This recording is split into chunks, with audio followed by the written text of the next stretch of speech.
को भी इन्फेक्ट कर रहे हैं। एंड वापस जब वो अपने फ्लैट में आता है तो ये देख कर कि वो बहुत ज्यादा डर जाता है। एंड इसके बाद जब वो अपने डोर के पास आता है तो उसका ही एक नेबर जबरदस्ती उसके घर के अंदर घुस जाता है एंड जबरदस्ती उसका वॉशरूम यूज करने को बोलता है। जिसके बाद वो उसके वॉशरूम में चला जाता है। तब जुनू दोबारा टीवी ऑन करके देखता है, तब उससे न्यूज एंकर बताता है कि इस वायरस से इन्फेक्ट हुए पर्सन के जो सिम्टम्स होते हैं वो कुछ ऐसे होते हैं कि उनकी स्किन बिल्कुल व्हाइट हो जाती है एंड उनकी आंखें बिल्कुल डार्क रेड हो जाती हैं। तो ये सुनते ही जब वो अपने नेबर की तरफ देखता है तो उसका नेबर भी अब ज़ॉम्बी बनने लगता है एंड इसके बाद वो जुनू पर अटैक भी कर देता है। पर जुनू किसी तरह से उसे बाहर निकालने में सक्सेसफुल हो जाता है एंड फाइनली वो घर को लॉक कर देता है। एंड इसके बाद वो एक फ्रीज को भी अपने घर के डोर पर रख देता है ताकि कोई भी ज़ॉम्बी उसके घर के अंदर ना आ सके। इसके बाद जब वो अपना फोन चेक करता है तो उसके पेरेंट्स का उसके पास मैसेज आया हुआ होता है जिसमें वो उससे पूछते हैं क्या तुम ठीक हो।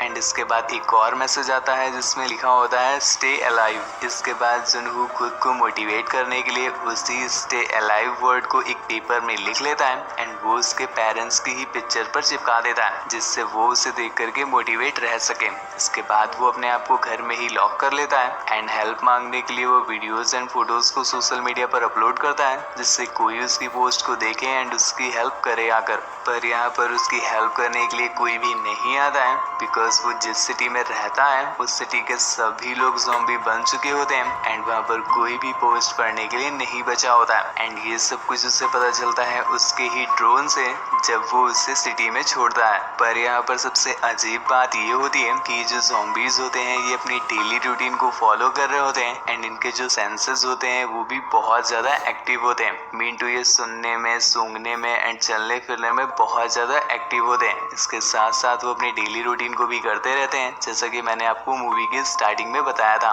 कि रोज ऑफिस जाना, रोज स्कूल जाना, ये इनके जो डेली के काम है उन्हें करते रहना। तो यहाँ पर बहुत दिनों से अपने घर में बंद होने की वजह से जुनू के खाने पीने का सामान भी खत्म होने लगता है। इसके साथ साथ उसकी इलेक्ट्रिसिटी एंड जो इंटरनेट होता है वो भी धीरे धीरे करके खत्म होने लगता है। ये देख करके जुनू बहुत ज्यादा परेशान होता है एंड तभी उसे एक आवाज सुनाई देती है जो कि बाहर से आ रही होती है। एंड जैसे ही वो अपनी बालकनी से बाहर देखता है तो वो देखता है कि एक पुलिस ऑफिसर जो कि एक सर्वाइवल है उसके पीछे बहुत सारे ज़ॉम्बीज पड़े हैं एंड वो खुद को प्रोटेक्ट करने के लिए उन पर फायरिंग कर रही है। जुनू यहाँ पर उन्हें डिस्ट्रैक्ट करने की भी कोशिश करता है पर वो नाकामयाब होता है एंड वो ज़ॉम्बीज उस पुलिस ऑफिसर को मारकर खा लेते हैं। पर यहाँ पर जो जुनू ने डिस्ट्रैक्ट करने की कोशिश करता है उसकी वजह से एक ज़ॉम्बी उसके ही मेन डोर पर आ जाता है एंड किसी तरह से वो उसके घर के अंदर भी आ जाता है। पर यहाँ पर एक बार फिर से जुनू बहुत ज्यादा समझदारी दिखाते हुए खुद को बचा लेता है एंड वो फ्लाइट में वापस आ जाता है। पर इसके बाद वो देखता है कि उसके खाने का सामान बिल्कुल खत्म हो गया है एंड अब उसे अपने पापा की ड्रिंक्स पीकर ही काम चलाना पड़ेगा।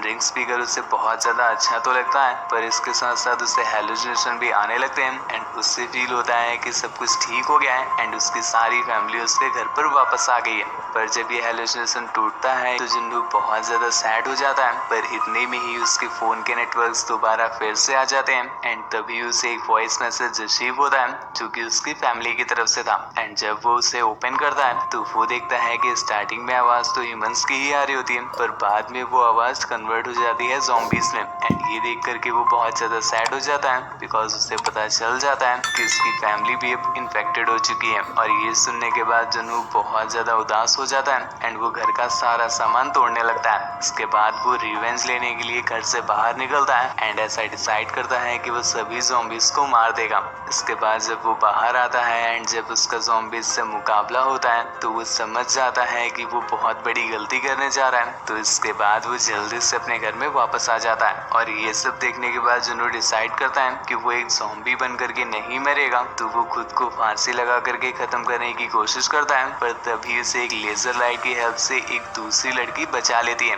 जो कि उसके सामने ही वाले फ्लैट में रहती है। इसके बाद जब वो एक सर्वाइवल को देखता है तो वो बहुत ज्यादा खुश होता है एंड उसे दोबारा जीने की होप आती है। इसके बाद से वो लोग सिग्नल्स के थ्रू बातें करना स्टार्ट कर देते हैं एंड इसके बाद हम देख पाते हैं कि जो सामने लड़की होती है जिसका नाम योबिन था वो बहुत ही ज्यादा स्मार्ट लड़की होती है और उसने अपने डोर पर एक ट्रैप भी बिछा रखा होता है जैसे अगर कोई ज़ॉम्बी उसके घर में एंटर होगा तो वो उसी ट्रैप में फंस जाएगा। इसके बाद एक ज़ॉम्बी उसके ट्रैप में फंस भी जाता है। पर यहाँ पर हम देख पाते हैं कि योबिन बहुत ज्यादा इमोशनल भी होती है इसलिए इसलिए वो ज़ॉम्बी को नहीं मारना चाहती थी, पर वो खुद ना मर जाए इसलिए उसे उस ज़ॉम्बी को मारना पड़ता है। एंड इसके बाद यूबिन जब देखती है कि जुन्नू बहुत दिन से भूखा है तो वो उसके लिए खाना भेजने का प्लान करती है और उस तक खाना भेजने के लिए वो एक बॉल को एक रस्सी के थ्रू बांध करके उसके फ्लैट की रेलिंग पर बांधने की कोशिश करती है। पर जैसे ही वो वहाँ पर बॉल फेंकती है उसकी बॉल उस फ्लैट तक ना जा करके नीचे जमीन में चली जाती है। इसके बाद जुन्नू खुद अपने एक ड्रोन के थ्रू उन दोनों के बीच रस्सी को बांध देता है और इसी के थ्रू यूबिन उसे खाना पहुंचा देती है।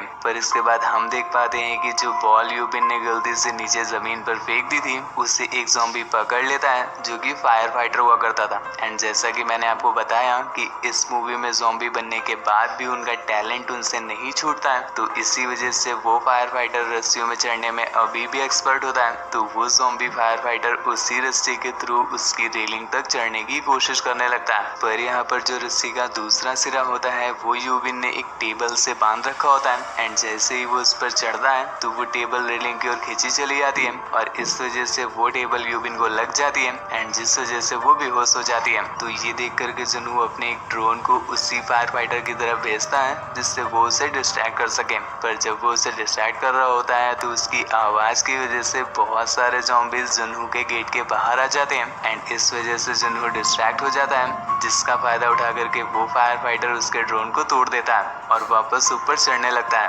पर इतने में ही यूबिन को होश आ जाता है एंड वो अपनी एक्स की हेल्प से उसके हाथ को काट देती है, जिसके बाद वो फायर फाइटर नीचे गिर जाता है एंड उसकी वहाँ पर डेथ हो जाती है। इसके बाद जुनू डिसाइड करता है कि वो आसपास के फ्लैट में जा करके खाना इकट्ठा करेगा बिकॉज उनके खाने का स्टॉक खत्म हो रहा था। तो इसके लिए वो पास पड़े हुए ज़ॉम्बी की पॉकेट से एक की निकालता है और उसी के फ्लैट में चला जाता है जहाँ पर उससे बहुत सारा खाना भी मिलता है और इसके साथ साथ उससे walkie talkie, earphone jack and बहुत सारा माउंटेन क्लाइंबिंग का सामान भी मिलता है जो कि एक्चुअल में उनके काम का था। वो ये सब ले ही रहा होता है कि तभी उसी मकान का ओनर भी वहाँ पर आ जाता है जो कि वही ज़ॉम्बी था जिससे जुनू की चुरा कर लाया था और वो जुनू पर अटैक कर देता है। पर जुनू यहाँ पर किसी तरह से अपने आप को बचा लेता है एंड वापस अपने फ्लैट में आ जाता है। इसके बाद जुनू उसी ईयरफोन की हेल्प से अपने फोन का रेडियो ऑन करता है एंड इसके थ्रू वो सिग्नल भेजने का प्लान करता है। पर यहाँ पर रेडियो सिग्नल भी डेड थे तो वो अपना ही एक वॉकी टॉकी लेकर के यूबिन को दे देता है एंड इसके बाद से वो लोग वॉकी टॉकी के थ्रू बात करना स्टार्ट कर देते हैं और वॉकी टॉकी में यूबिन उससे बताती है कि उसे हाइट से बहुत ज्यादा डर लगता है। एक्चुअली मुझे भी हाइट से बहुत ज्यादा डर लगता है। और यहाँ पर हम एक बात नोटिस कर पाते हैं कि हम ह्यूमंस जो कि एक सोशल एनिमल है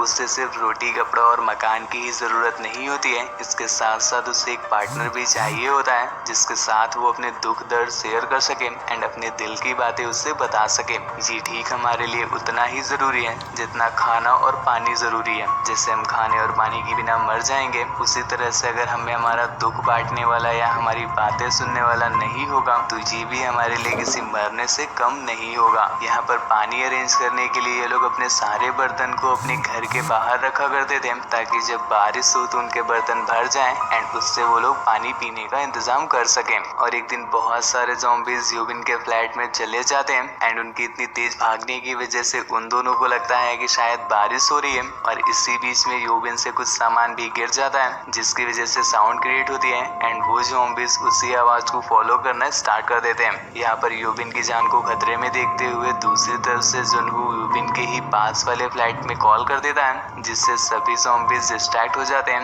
एंड उसी साउंड का पीछा करते करते चले जाते हैं। यहाँ पर यूबिन की जान बच जाती है पर हमें एक चीज तो समझ आ जाती है, जैसे मैंने मूवी के स्टार्टिंग में बताया था इनके सेंसेस बहुत ज्यादा स्ट्रांग होते हैं, मतलब वो बहुत ही छोटी से छोटी आवाज को भी सुनने में सक्षम होते हैं। इसके बाद यूबिन जुनू से कहती है कि अगर हम लोग अपने घर में ऐसे ही पड़े रहेंगे तो वो समय दूर नहीं है कि हम दोनों ही मर जाएंगे, हम दोनों को कुछ ना कुछ करना चाहिए। एंड मैंने तुम्हारे ही फ्लैट के 8 नंबर फ्लोर पर मैंने कभी भी किसी भी ज़ॉम्बी को नहीं देखा है, मतलब वो सेफ हो सकता है, हमें वहाँ पर जाना चाहिए। इसके बाद वो दोनों एग्री हो जाते हैं। इसके बाद यूबिन अपने फ्लैट से किसी तरह से नीचे आ जाती है एंड उसकी ज़ॉम्बीज के साथ फाइट स्टार्ट हो जाती है। दूसरी तरफ जुनू जब देखता है कि यूबिन को अब मदद की जरूरत है, वो अकेले ये सब नहीं संभाल पा रही है, तो वो भी उस फाइट में कूद जाता है। इसके साथ उन दोनों की ज़ॉम्बीज के साथ एक बहुत ही एडवेंचरस सर्वाइवल फाइट होती है एंड वो दोनों किसी तरह से अपने आप को लिफ्ट में बंद करके बचा लेते हैं, पर वो ज़ॉम्बीज उनका पीछा नहीं छोड़ते हैं एंड वो लोग किसी तरह से 8th फ्लोर पर भी आ जाते हैं। पर यहाँ पर एक ट्विस्ट होता है और उसी 8th फ्लोर पर एक आदमी आता है जो कि उन दोनों को बचा लेता है एंड अपने घर में ले आता है। इसके बाद यूबिन को वो आदमी ठीक नहीं लग रहा होता है, उससे उस पर बहुत ज्यादा शक होता है, पर वो आदमी उन दोनों को किसी तरह से अपने ऊपर बिलीव दिलाता है एंड उन्हें खाने के लिए खाना और पानी ऑफर करता है और उनसे ये भी बोलता है कि मेरे पास खाने का बहुत ज्यादा स्टॉक है, इसलिए तुम्हें घबराने की कोई भी जरूरत नहीं है। पर यूबिन को अभी भी उस आदमी पर शक होता है, लेकिन उसके कई बार कहने पर वो उसका दिया हुआ खाना और पानी खा लेती है और उनके खाना खाने के बाद ही उन्हें कुछ अजीब सा लगने लगता है, जिसके बाद वो दोनों बेहोश हो जाते हैं। दोस्तों एक्चुअली यहाँ पर वो जो आदमी होता है उसकी वाइफ एक ज़ॉम्बी बन गई होती है एंड उस आदमी ने इन दोनों को इसीलिए पकड़ा था ताकि वो इन दोनों को अपनी वाइफ को खिला सके और वो ऐसा करता भी है। वो यूबिन को ऐसी कंडीशन में उठा करके अपनी वाइफ के रूम में ले जाता है एंड उसे वहाँ पर फेंक करके रूम को बाहर से लॉक कर देता है। ये देख करके जुनू गन उठा लेता है और उसे गन पॉइंट पर लेकर के यूबिन को वापस लाने के लिए बोलता है, पर इस बात का उस आदमी पर कोई भी फर्क नहीं पड़ता है बिकॉज वो अपनी पत्नी के प्रेम में अंधा हो गया था। एंड तभी वो आदमी नोटिस करता है कि अंदर से यूबिन की अभी तक आवाज आ रही थी पर अचानक से अब उसकी आवाज आना बंद हो गई है, तो वो ऐसा सोचता है कि शायद यूबिन की डेथ हो गई है, तो वो इसके बाद गेट खोल देता है। पर यूबिन बहुत ही ज्यादा चालाकी से उसकी ही वाइफ को उसके ही ऊपर फेंक देती है,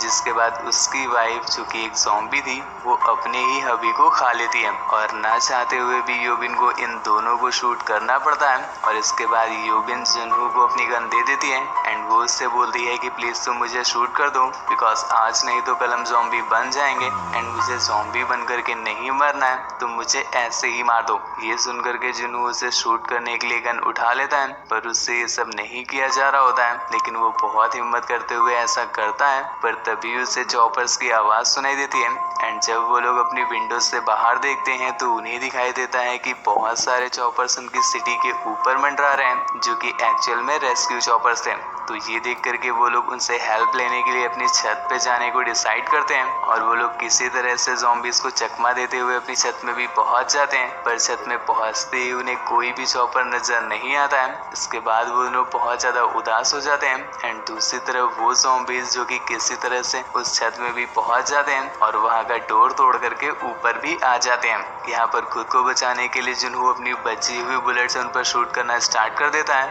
पर जल्दी ही उसकी बुलेट्स खत्म हो जाती हैं एंड अब वो ज़ॉम्बीज का शिकार होने वाले होते हैं। और यहाँ पर वो लोग एक चमत्कार के लिए प्रे करते हैं एंड फॉर्चुनेटली एक चमत्कार हो भी जाता है, मीन्स वहाँ पर एक रेस्क्यू चॉपर आ जाता है जो कि किसी तरह से उन्हें रेस्क्यू कर लेता है और इसके बाद उन दोनों को वहाँ से ले जाता है। वहाँ से निकलते ही उनके फोन में नेटवर्क्स भी आ जाते हैं एंड जुनू जब देखता है कि उसके फ्रेंड्स के मैसेजेस उसके पास लगे हुए हैं तो वो बहुत ज्यादा खुश हो जाता है, मीन्स वो अभी भी जिंदा है। एंड दूसरी